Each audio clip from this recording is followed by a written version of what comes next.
Hello everyone, it's Krazen. I'm back again with another subclass guide. In this episode, we are going to go over subclasses for Warlocks. This is not a deep dive, but an overview of the subclass and what is different between each one. The goal here is to give you a reference when deciding what class and subclass to play in Baldurs Gate 3. So let's jump into it. We should first discuss what a Warlock is and how it differs from the other spellcasters. The biggest thing is that their spells are gifted by a patron. Type of patron dictates the subclass. In Baldur's Gate 3, they have 3 options for subclasses. In early access, there wasn't a whole lot fleshed out for them, but they seem to be expanding on them in the launch. Warlocks are not your typical staff and wand type casters. They can be rolled as a melee hybrid if done correctly. They begin with simple weapons proficiency, which means they have some skill in daggers, swords, battle axes, and hammers. They have spells which fulfill the role of protecting oneself, crowd controlling close quarter combatants, and a very powerful cantrip called Eldritch Blast. Most casters get spell slots as they level, but one of the biggest differences is that they get spell slots that upgrade spells to your current highest available level. The other main differentiator is Eldritch Invocations and Boons. Eldritch Invocations start being an option at level 2. There are a lot of them, so we will go over a couple of important ones that may fit your playstyle.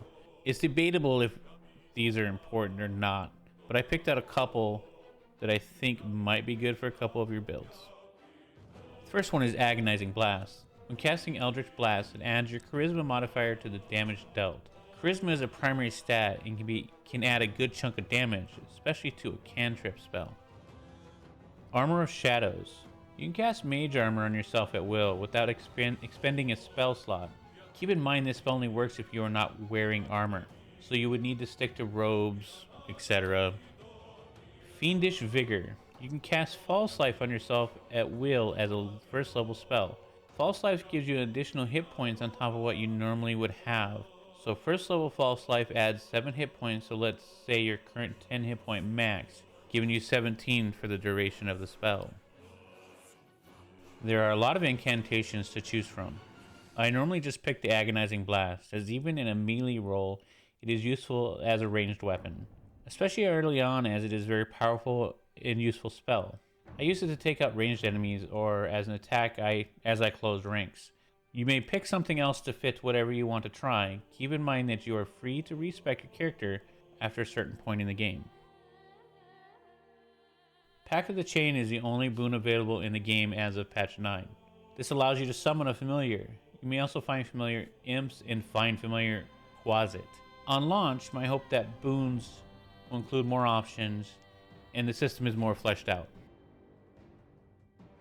The Fiend. Warlocks in service to fiends work towards corrupting, destructive ends, intentionally or otherwise, and receive hellish blessings in return. They are your patron and source of your powers. Your subclass feature is Dark One's Blessing. When you reduce a hostile creature to 0 hit points, this gift from your patron grants you 3 temporary hit points.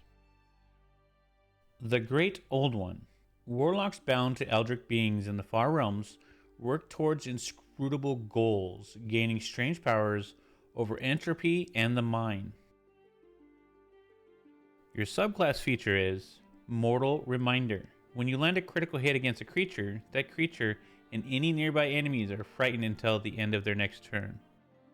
The Archfey. Graced by a lady or lord of the Fae, you are imbued with all the sumptuous and scary qualities of your patron's extraordinary realm. Recently, the showcase has allowed us a little bit of insight. We were able to figure out the class feature, Fae Presence. Charm or frighten nearby foes with the Feywild's beguiling, disturbing magics. The Warlock class seems to be one of those classes that narratively will be a huge amount of fun, but suffers from not being able to expand their wings. Launch will resolve that as the patrons for the subclasses seem to have a mechanic that will help in the story or within conversations.